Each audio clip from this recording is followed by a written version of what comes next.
గురుకాశీ యూనివర్సిటీలో B Tech computer science with AI, ఎంఎల్‌కి సంబంధించిన ఇంపార్టెన్స్ ఏంటి సార్ అసలు? ఇప్పుడు మనకిక్కడున్న ప్రతి ఒక్క ఇంజినీరింగ్ కాలేజ్, ప్రతి ఒక్క యూనివర్సిటీలో ఒక్క దగ్గర గూడా లేదనకుండా ఉన్న కోర్సే బీటెక్ కంప్యూటర్ సైన్స్. గత కొన్ని సంవత్సరాల కింద వరకు బీటెక్ కంప్యూటర్స్ అంటే తెలీదు. ఎలక్ట్రానిక్సే టాప్‌లో ఉండేది. మెల్లిమెల్లిగా ఐటీ ఎంటర్ అయింది. దాని తర్వాత బీటెక్ సీఎస్‌సి వచ్చింది. ఐటీకి దానికి కొన్ని రోజులు ఇది నడిచిన తర్వాత ఒక 4, 5 ఇయర్స్ నుంచి artificial intelligence and machine learning AIML, data science, internet of things, cloud computing లాంటి రేర్ కోర్సెస్ కంప్యూటర్‌లోనే సబ్ బ్రాంచెస్ లాగా రావడం. ఒక్కొక్క కాలేజ్, ఒక్కొక్క యూనివర్సిటీలో వందలాది, వేలాది సీట్స్ జాయిన్ అవ్వడం మనం చూస్తున్నాం. హ్మ్.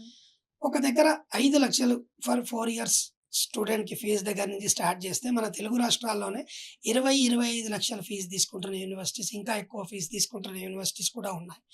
ఇన్ని యూనివర్సిటీస్ మధ్యలో ఒక బెస్ట్ అట్మాస్ఫియర్ కన్నా, మన గురు కాశీ యూనివర్సిటీలో ఇన్ని పర్మిషన్స్ ఉండి, NAAC A double plus UGC category 1 computer సైన్స్‌కి సంబంధించి చాలా అక్రిడేషన్స్ అండ్ అప్రూవల్స్ ఉండి కూడా 4 ఇయర్స్‌కి BTech computer science, BTech CSC AIML with quantum technology అమ్మ.